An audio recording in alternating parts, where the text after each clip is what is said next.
Hello there and welcome back to Gemma Movie Recap. Today I'm going to recap Violent Night, a 2022 action, thriller, and comedy film. The movie is about a group of mercenaries who attack the estate of a wealthy family, and Santa Claus must step in to save the day and Christmas. Warning, spoilers ahead. Please be cautious. But before we start, please support our channel by subscribing and click the bell icon for future notifications. Now, let's start. The film opens in Bristol, England, on Christmas Eve. The real Santa Claus is in a pub drinking the night away before he gets back to delivering presents. He speaks to a nearby mall Santa who is happy to do his job, but old Saint Nick has become jaded and disillusioned with the holiday, as people only care for gifts and are becoming more and more naughty. Just before leaving, Santa leaves a present for the bartender's grandson, who is confused as to how he knows about him. She follows him to the rooftop to admonish him, thinking he's just another drunk, only to look up at the sky and see Santa riding away in his sleigh, pulled by his reindeer.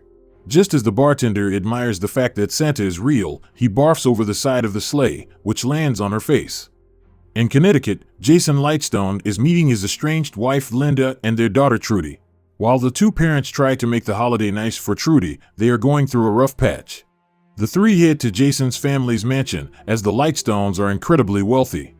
His mother, Gertrude, is an abrasive CEO of her company, while Jason's sister Alva is desperate for their mother to notice her since she thinks Jason is Gertrude's favorite child.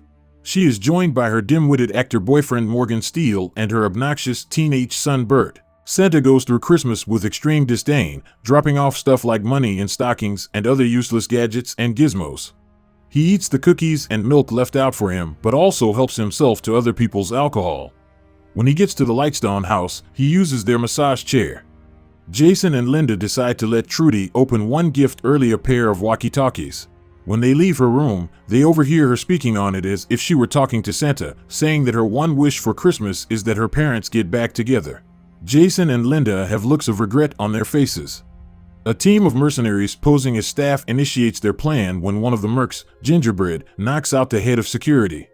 The leader, Scrooge, kills the man at the front gate before entering the Lightstone house and rounding up his other mercs to hold the family hostage.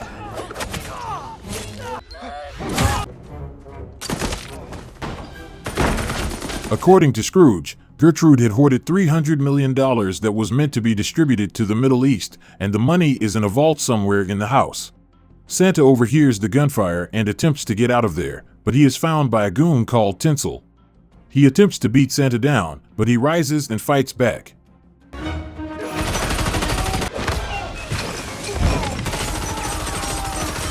The gunfire from Tinsel's weapon causes the reindeer to get spooked and fly off, leaving Santa stranded. In the ensuing struggle, Santa and Tinsel fall out a window, but while Santa is okay, Tinsel is impaled on an icicle.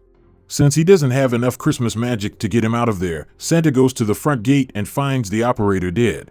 Trudy then speaks on the walkie-talkie, as Santa picked up the other one in an attempt to call for help. When she asks for his help, Santa decides to stick around.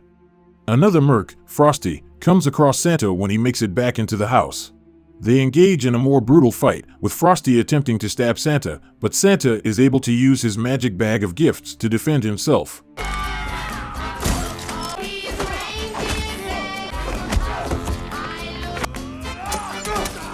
Santa grabs the star from the Christmas tree and jams it into Frosty's eye, then plugs it into an outlet so that the star electrocutes Frosty and sets his head on fire. When Scrooge tries to check in with his mercs, Santa answers Frosty's walkie and informs Scrooge that Frosty is dead, and the rest of them will be soon as well. Scrooge sends his guys to search for Santa while also taunting the Lightstones. He has his henchwoman Candy Cane torture Jason by breaking one of his fingers using a nutcracker, and then attempts to use a bigger nutcracker for its more literal purpose.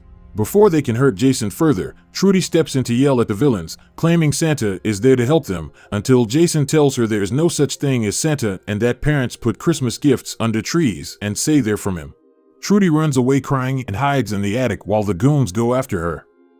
She talks to Santa again on the walkie-talkie, and he proves he's the real deal by recounting the various gifts she had asked for over the years, restoring her faith in the man. When she mentions the bad guys, Santa looks at his naughty list and sees all their names on there while reaffirming to Trudy that she has always been on the nice list. Scrooge continues to mess with the family by having the adults give Gertrude her gifts. Morgan presents a business proposal to boost his career, which Gertrude obviously has zero interest in, while Alva gives her a framed picture of the day she was born, which Gertrude also shows little care for.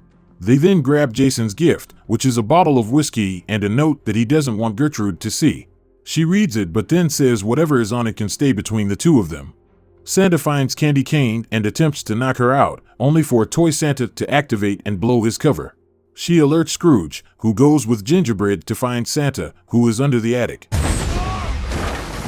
The villains knock him out and tie him up, demanding to know who he really is. Santa then drops the villains' real names and the things they asked for when they were kids. Scrooge reveals his hatred for Christmas because his family couldn't afford to celebrate it when his father got laid off, and he attempted to steal presents from a neighbor's house and ended up scaring their grandfather, causing the man to fall down the stairs and break his neck. From the attic, Trudy creates a diversion by using styrofoam through the vents to create fake snow, briefly causing the villains to believe in Santa and giving him a chance to use his magic to shoot himself up the chimney to escape. Morgan attempts to escape by jumping out the window.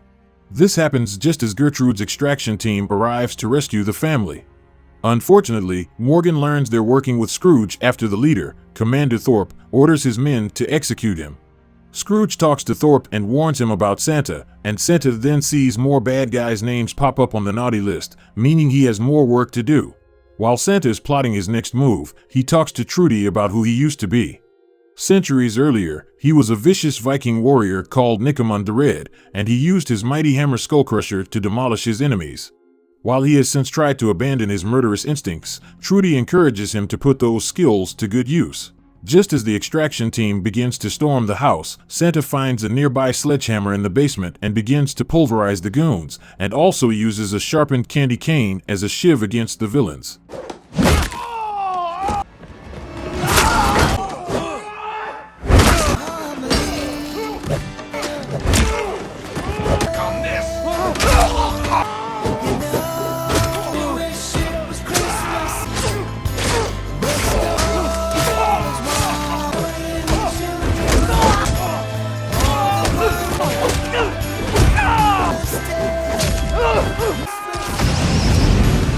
Trudy sets up Home Alone-inspired traps under the attic just as Gingerbread and Candy Cane go after her.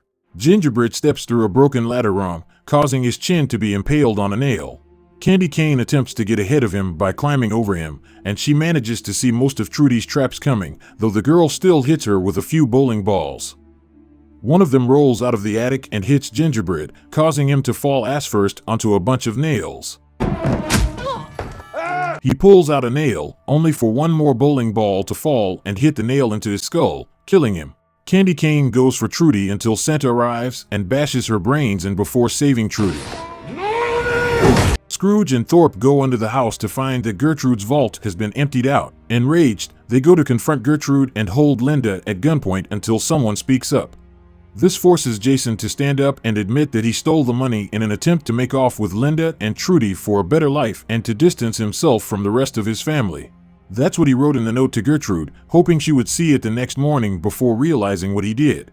When the villains are called away, henchman Krampus threatens to kill Linda, Alva, or Bert. The three argue over who should get shot, leading them to distract Krampus so Alva can throw wine into the fireplace behind him to stun him.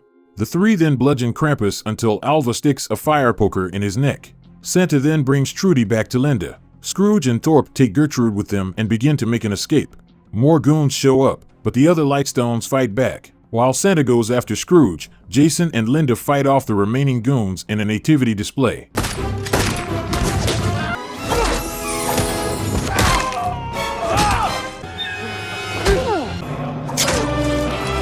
After killing the last few goons, Jason and Linda kiss passionately, which Trudy happily notices. Santa uses a snowmobile to chase after the villains, killing the remaining goons before knocking Thorpe off his snowmobile and then going after Scrooge. The two engage in a brutal fight, with Scrooge using every weapon he has to pierce Santa. He then finds the naughty list and sees his name on there, finally convincing him that this really is Santa Claus. Scrooge says that killing him will mean the end of Christmas, but since Scrooge now believes, this gives Santa enough magic to go up a nearby chimney, pulling Scrooge with him and causing his body to get crushed on the way up, shooting chunks of Scrooge out the top. Just as Santa feels victorious, Thorpe shoots him 4 times and prepares to execute him until Gertrude, who grabbed a nearby gun, puts one in Thorpe's head. The other Lightstones arrive and try to help Santa. Jason burns some of the money to keep him warm, despite Alva's protests. It appears as though Santa is dying until Trudy tells him she still believes in him and always will. Linda then says she believes because Santa saved their family, and Jason follows. Bert, Gertrude, and Alva all begrudgingly join in, allowing Santa to be revived. Santa thanks the Lightstones, who return the gratitude, and he finds the reindeer returning with his sleigh, along with the original Skullcrusher, with a note from Mrs. Claus. Santa bids the Lightstones farewell and flies off into the night to continue his Christmas duties. Thanks for tuning in to this movie recap.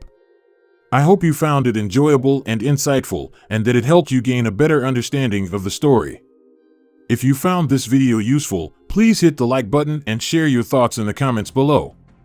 And remember to subscribe to our channel so that you never miss out on our latest movie recaps and other exciting content. Your support is crucial in helping us keep creating high-quality videos like this one. Once again, thank you for watching, and we can't wait to see you at our next one.